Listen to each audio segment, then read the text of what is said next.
Hey everybody, welcome back to the SuperBake podcast. I'm your host, Baker. Let's talk about stuff.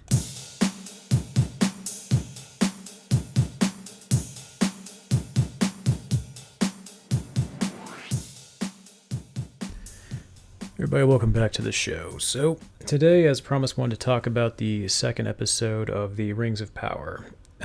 So pretty much picks up right where the first episode left off. We see Galadriel basically out adrift at sea before she departs on her journey into, I think it's the Grey Islands. I can't remember what it's called. I think it's the same thing that Frodo and Bilbo go to at the end of Return of the King. But she's supposed to be going there, and then she basically jumps off the ship at the end of the last episode because she gets the suspicion that she should continue her hunt for Sauron. And so basically this episode picks up right where that left off. And we see her meet up with the character Halbrand, played by Charlie Vickers. The two meet each other when they are essentially attacked by a underwater sea creature that basically destroys their ship, and then the two of them are essentially left adrift at sea. We also get more of Arondir and Bronwyn, who are investigating a village, basically trying to figure out what's going on there. And essentially in the village they discover what looks like an underground tunnel that was made by some mysterious creature, so Arondir decides to check it out. Basically there's like four main stories going on in this one. There's those two, and then there's the one with Nori, who at the end of the last episode she discovers the mysterious stranger at the bottom of the fiery crater. And in this one, and this is probably the most interesting aspect of the episode, and honestly in my opinion the most interesting aspect of the show so far, she wakes him up, and then we get this really intense moment where he screams, and just like the fire all around him seems to kind of erupt, almost like at the mere sound of his voice, and then he passes out again. And so Nori and her friend Poppy have to basically get a wheelbarrow to get him out of the crater and try to hide him from the rest of the camp. And then, of course, the other story is we get to see more of Elrond practicing his politics as he tries to help out Celebrimbor. I get his name screwed up so much. Who is essentially trying to help him rebuild a great forge to create a powerful item, which could be foreshadowing into the Lord of the Rings trilogy, possibly. They're pretty discreet on not telling you what it is exactly he wants to forge, but basically, he tells Elrond that he's going to need a lot of help to get it going, so Elrond gets the idea to go visit the dwarves, and he visits his friend Durin the Fourth, played by Owen Arthur. And we get to see a pretty interesting back and forth between those two, including I kind of thought, pretty amusing little test of strength between the two of them where they basically smash rocks. So basically, it seems like episode 2 is kind of following, I guess, four main stories. The one with Galadriel, the one with Elrond, the one with Nori, and the one with Arondir. And so I feel like now I'm kind of starting to see a lot of similarities between this show and the Game of Thrones series. And mainly what I mean by that is it seems like this is definitely trying to follow multiple storylines all at once and branching off in different directions. Whereas it felt like in the original Lord of the Rings trilogy, at least in Fellowship, we really only had one story going on, and that was with the Fellowship.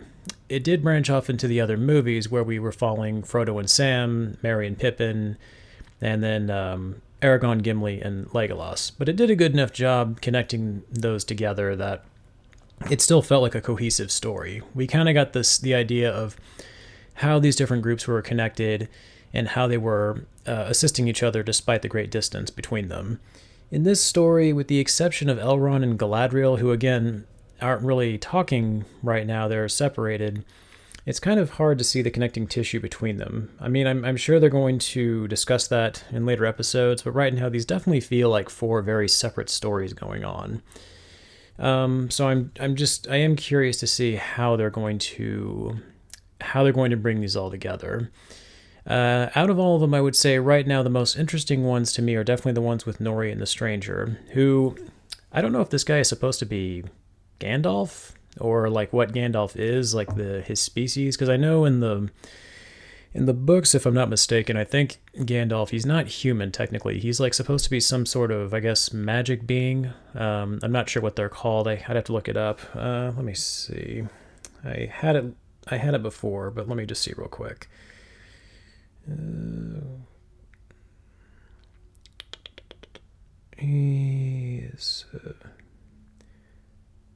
A wizard of the Astari Order, but I don't know if that's what his species is. I saw it somewhere. A Meyer? A divine spirit clothed in mortal form. Okay. Yeah, because I think that those are characters that are also in the Silmarillion story, if I'm not mistaken. I'd have to double check on that though. I'm guessing that this guy, the stranger, is supposed to be one of those mayors, whatever they're called. I don't know if this is supposed to be Gandalf or maybe like a younger version of him. I mean, I think it's established that they are creatures that can live for thousands of years. I think they might be immortal. Which this kind of makes me wonder too, because I know in the original Lord of the Rings, Gandalf, when he becomes Gandalf the White, he tells the group that he has returned with them to help them against Sauron. Essentially, he is there until Sauron is defeated. And I think I read somewhere else that his species are people that essentially help the world destroy great evil. So I guess what I'm wondering is if this stranger is supposed to be the person who is sent here to protect them, or at least help them fight Sauron. So I'm interested to see what that's going to mean. The other thing that's interesting with the stranger and Nori is the fact that he doesn't speak English. It seems like he can kind of understand what she says to him when she tries to communicate with him, but then he also seems like he only communicates with weird, I guess you could call them spells or just some weird language that he speaks. Then you see him constantly trying to write runes on the ground and stuff like that. And it seems like it has weird effects on things around him. So I'm kind of curious. I'm not going to go too much into that, just because I think some of these it's probably better off if you see for yourself and kind of come to your own conclusions about it. But yeah, I'm kind of curious to see what his impact is going to be there. And if this is in fact Gandalf or it's just going to be some separate character. It seems kind of odd if it was Gandalf that he wouldn't be able to speak their language, but I mean, maybe this is supposed to be when he first appears, and maybe he doesn't understand the language of men or Harfoots, so I guess we'll have to wait and see on that. But I would say that's probably the one that's got me the most intrigued. Gandalf was probably one of my favorite characters in the original story, and this seems like the closest character we've gotten to Wizard, so I'm just kind of curious to see where this story goes more than the other three right now. The stuff with Arondir and the underground tunnel that he finds in the human village. So we do get to see some genuinely creepy moments from that too. We see him, he goes into the tunnel, he starts investigating it, and then it looks like he's pursued by a mysterious creature. We don't actually ever see it, but it leads to some pretty creepy and pretty uncomfortable moments, especially if you are claustrophobic, which I am for sure, where you see him kind of clawing his way through some pretty narrow tunnels trying to get away from whatever's chasing him. And it leads to a genuinely creepy moment for Arondir. I'm not going to give away too much there. Just go check it out for yourself and, let me know your thoughts on that. But yeah, I would say that story with his character and the mysterious things happening in the town, I think that's probably the other interesting thing. And then, of course, another thing that I'm interested in, too, is the girl that Arondir likes, Bronwyn, her son, Theo. He gets this sword hilt, and he uses it to... It's basically established that this weapon, it seems to be a weapon of, Mordor, or some kind of weird evil weapon. I'm going to say weapon of Mordor, because it just seems like a weapon that Sauron would have. And it seems like when he cuts himself and it draws his blood, the blade extends and it seems to appear out of fire. And it has the same, I think I mentioned this last time, it has the same insignia that Sauron used before. So obviously it's a weapon of evil. Again, not much more is really revealed about that. I am curious to see where that goes. There is a cool, creepy moment with Theo's character in this episode, involving interesting revelation that he finds underneath their floorboards. Again, I don't want to go into it in too much detail, but let's just say he discovers something in their house that's definitely it's a pretty genuinely creepy moment. So I liked that aspect of it. But yeah, this is definitely feeling a lot like an episode of Game of Thrones, though. Just the way it's branching off into 4 different stories.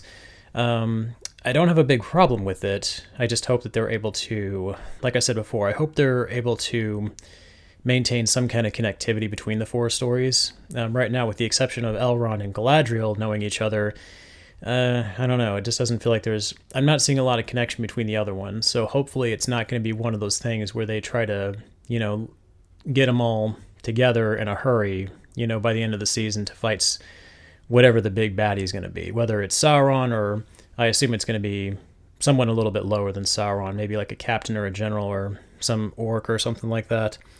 I assume orcs are gonna show up here pretty soon. I'm guessing I know for a fact that that's what the tunnel is under the that was built that Elrond was investigating. But yeah, I'm definitely curious to see where that's going.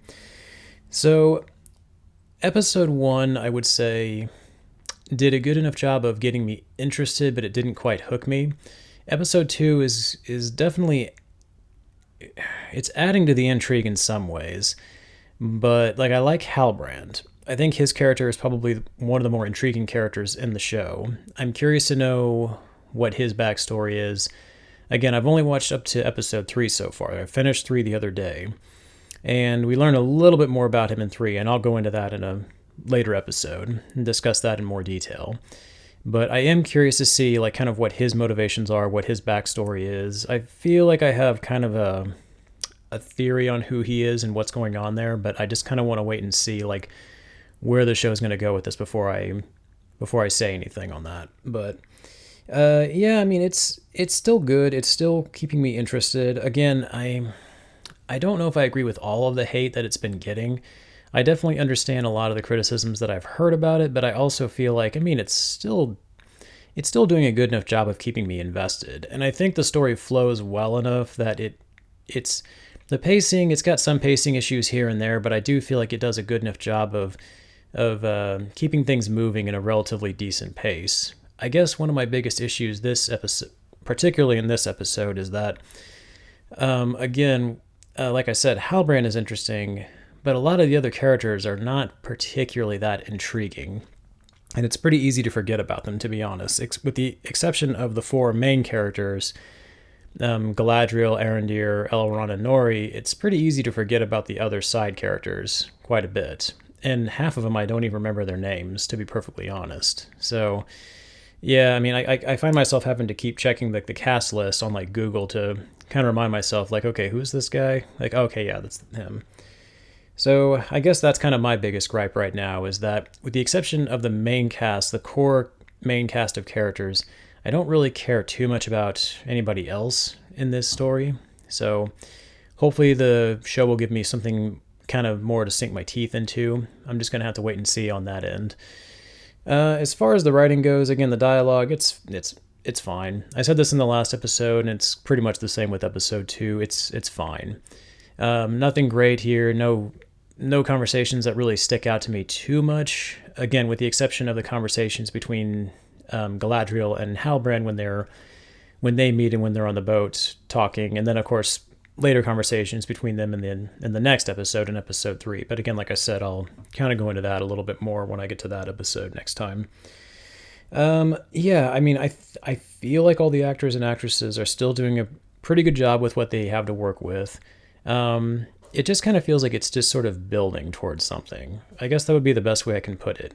Episode 1 kind of introduced us to the world and the characters, and episode 2 feels like it's kind of setting up conflicts for down the road. I assume the sword that Theo has is going to be a big reveal later in the episode or later in the season. I assume that the wizard character, we're going to learn more about him. I would hope at some point he's going to learn how to speak, and that's going to be a bigger plot point later in the season. The reason that I have a theory that I think he is Gandalf is because he meets the Harfoots, who are basically like the ancestors of the hobbits. And it would make sense, kind of leading into Lord of the Rings, why Gandalf, has such a strong affection for hobbits. If this is him and these are kind of like the beginnings of where the hobbits came from, then it would make sense that he would, learn from the Harfoots to care for them. So, but he could be a completely unrelated character. We'll just have to wait and see. But I always like the relationship between Gandalf and Frodo and Bilbo. So that's why I guess that's why I particularly like this aspect of the story more than anything else. Sorry, that was my garage door going off in case you heard the rumbling. So, anyways, yeah, this is and yeah.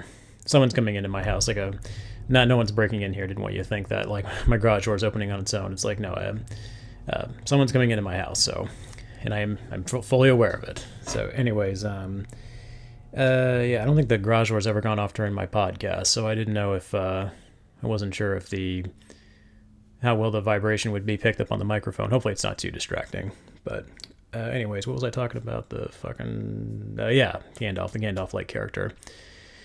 So yeah, I think that's the one that I'm the most invested in. That's the one that I really want to see, like, if they confirm for sure who he is. And even if he is Gandalf, they may not even reveal his name. So maybe not this season at least, but we'll see about that.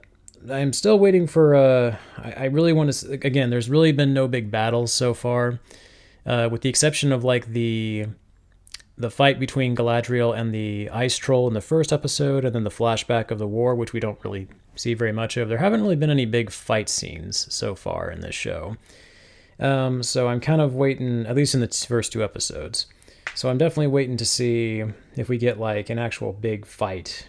Because I feel like, again, that's kind of a big aspect of the original trilogy, so I'm hoping that we get more of that. I don't need a big fight every single episode, but it would be nice if we got at least 1 or 2 every now and then. So, but yeah, like I said, it just feels like it's setting up for bigger things. It feels like it's setting up bigger conflicts down the road, with Arondir finding the tunnel underneath the town. Obviously, I assume that's going. I mean, I know from episode 3 that's going to lead to a pretty big conflict later. And then, of course, that ever-looming presence of Sauron in the background and Galadriel trying to find him. So it definitely feels like something major is coming. I'm just kind of wondering when it's going to get here. But yeah, I mean, I think this episode does a pretty good job of continuing the pace from episode 1, keeping me, as invested as I can be with what's going on. I will give the show credit. They haven't given me a lot in terms of like the actual conflict. Mostly it's just been kind of set pieces and setting up for future events.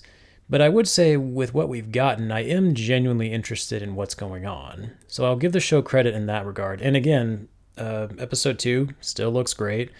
The CGI on the sea monster that we saw in the beginning, I mean, it's fine. You don't see a whole lot of it. I think they do a pretty good job where they keep it relatively hidden underneath the water, so you don't get the best view of it. Like, I watched it on a 4K TV, so it's like the image is fine.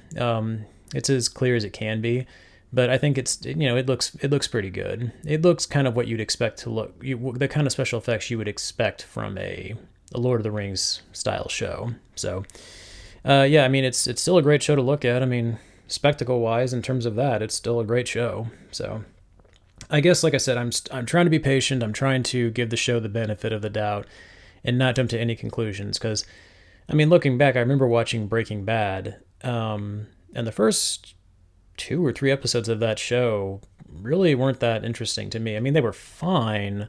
They had some moments, but nothing really jumped out at me. It really wasn't until near the end of the first season, like when he meets Tuco, when I was officially just like, okay, I'm hooked. This is fucking awesome.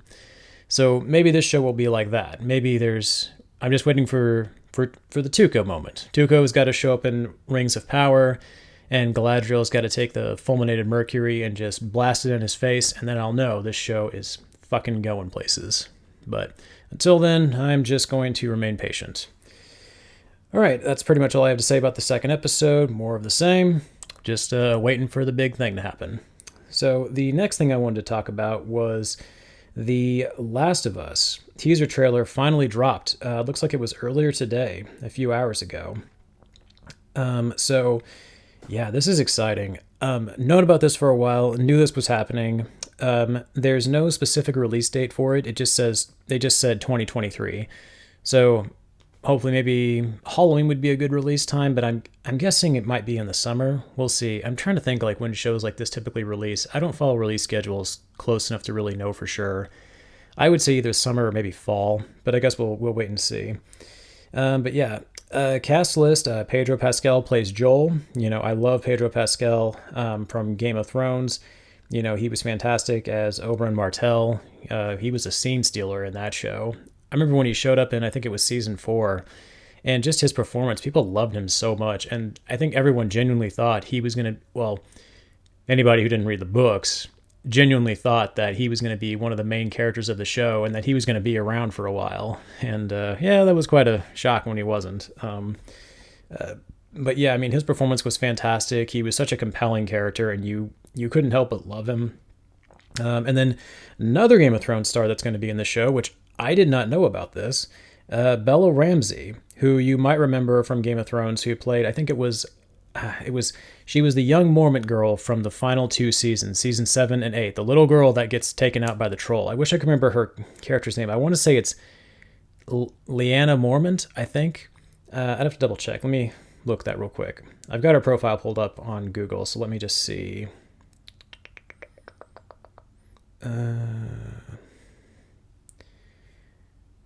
Game of Thrones, what was her character's name?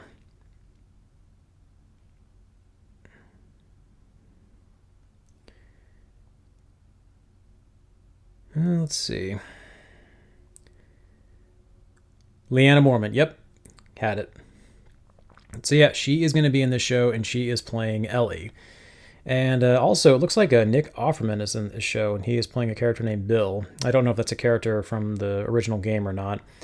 Gabriel Luna is playing Tommy Miller, and Anna Torv is playing Tess. So, but yeah, the 2 main stars, Pedro Pascal and Bella Ramsey, seeing them in the trailer, they really do a good job of making them look like their respective characters from the video games, especially Pedro. He looks a lot like Joel, and I'm very impressed with how they made it.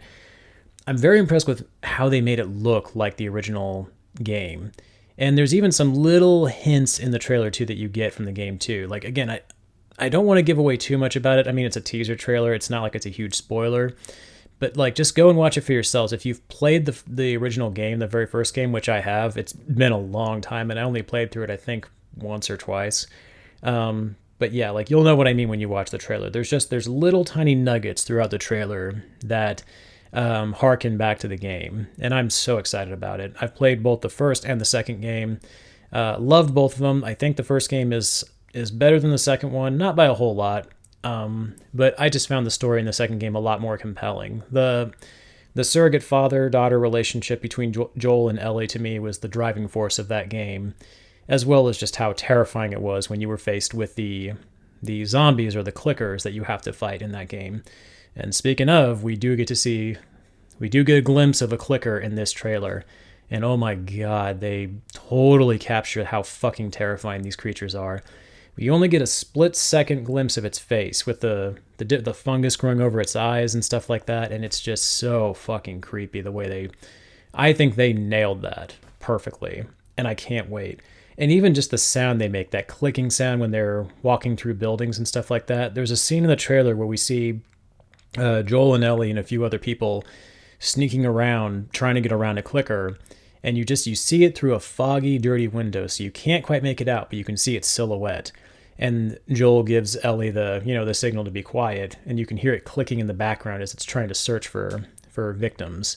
And I remember that so vividly from the original game. Like, every time you ran into a clicker, it was just such a tense moment in the game every single time. It just felt like in that game, I remember, like, one of my best memories of that game was that even though you could find weapons and you could upgrade them and you could make your character a little more powerful in moments, there was never a moment where I felt like an overpowered beast. Every time a clicker showed up, there was always that moment of just like, oh shit. Like, no matter how prepared you were, I mean, you still had very limited ammo, so you had to be very careful about when you choose to fight and when you choose to run. So I'm definitely curious to see, like, how they're going to incorporate some of the mechanics from that game into this show. I hope they do. Like, one thing I would love to see in this show is I would love to see Joel and Ellie have conversations about, like, when they should fight the zombies, when they should fight other people, because that was always kind of one of the biggest things for me playing the original game, was that toss-up between, okay, do I sneak around this enemy or do I risk getting caught to kill them? Because if I let this enemy go, they might turn around and find me when I'm trying to sneak past them, or okay, there's some humans in the room across the way. Do I try to get the clickers to go after them? Or do I just try to sneak past both groups of enemies and not even risk it? You know, like there were choices like that in the game that made it much more interesting and intense. So I'm curious to see how they're going to handle that in this game. And I'm also curious to see like how they're going to handle the relationship between Joel and Ellie in this. Pedro Pascal is a phenomenal actor. I love him in The Mandalorian. He's fantastic. Everything he's in, he's great. I didn't see the new Wonder Woman 1984, but I heard he was really entertaining in that movie too. But he's great in Mandalorian. He's great in Game of Thrones, of course. And then Bella Ramsey, I'm sure she's been in other things. I can only think of seeing her in Game of Thrones. But I liked her character in that show. What little we got of her in there, I think she definitely had a great presence to her. So I'm curious to see how she does in this. It looks like she gives a lot of emotion in the trailer. So like we see a lot of shots of Ellie. Like there's one shot in particular where she's like running away from something and firing a gun or behind her as something's chasing her, which I would assume would be either most likely a clicker or a zombie of some kind. I kept seeing clips in the trailer that definitely reminded me a lot of the game for sure. Part of me wants to go back and play the game. I know they re-released The Last of Us Part 1 recently for the PS5. I thought about picking it up, but honestly, I don't know. I've got the old game on the PS3. I think it was the PS3. I'm pretty sure it was. So it was either the PS3 or the PS4. I can't remember, but I might have to go back and play that game again. Maybe before this comes out. I mean, I've got plenty of time, and it's not like it's a huge game. And for anyone out there who hasn't played the original Last of Us, I mean, you owe it to yourself to play it. If you're a fan of survival horror, especially if you grew up on like Resident Evil, I mean, this game will be right up your alley. But yeah, this looks like it could be the next big zombie show to me. And it definitely had Walking Dead vibes to it. Like there were definitely some moments in the show that reminded me of Walking Dead. I didn't watch Walking Dead like in its latest seasons. I think I watched it up to season 5 or 6. It was like whatever season it was when they left the prison. And then I think I fell off of it after that. I honestly don't remember where I left off in that show. It's been so long since I've watched it. And I've tried to come back and watch it here and there, but every time I do, I'm just like, I don't know who any of these characters are. I don't know what's going on. And to be perfectly honest, that show, it's not good now. It kind of sucks. So I think it's on its last season, and I think it's probably for the best that it's ending. But regardless, this trailer definitely gave me some vibes of The Walking Dead in some ways. Just some of the shots where you see, the survivors, and like these abandoned towns or these bases that they've built. The shots of like the zombies or the clickers chasing after them. It just kind of gave me Walking Dead vibes in some ways. So I will definitely be looking for this show for sure. This might be the reason that I go back to HBO Max, honestly. This and House of the Dragon. So super excited about this. I definitely cannot wait for the show to come out. I was nervous because I liked the game so much that I was hesitant to get excited about a show because I didn't know how they were going to handle it. But after seeing the trailer, I'm definitely excited for it. Now, I do want to say this. It does seem like sometimes the teaser trailer can definitely make a show or a movie appear better than it really is, because sometimes they may just show the best parts of it in there. So I'm going to wait until we get like the official trailer, and then I'll probably talk about that when that releases, which I assume won't be until either later this year or early next year, since we're almost in October now, which is fucking nuts. But yeah, I mean, but based on the teaser trailer so far, I mean, this looks very promising. So I'll be excited to see this one when it releases next year. All right, guys. Well, that was all I had to talk about today. Look for my next episode coming out in another week or so, where I will talk about the third episode of Rings of Power, and I assume I'll have something else to yammer on about. All right. Talk to you guys next time. Later.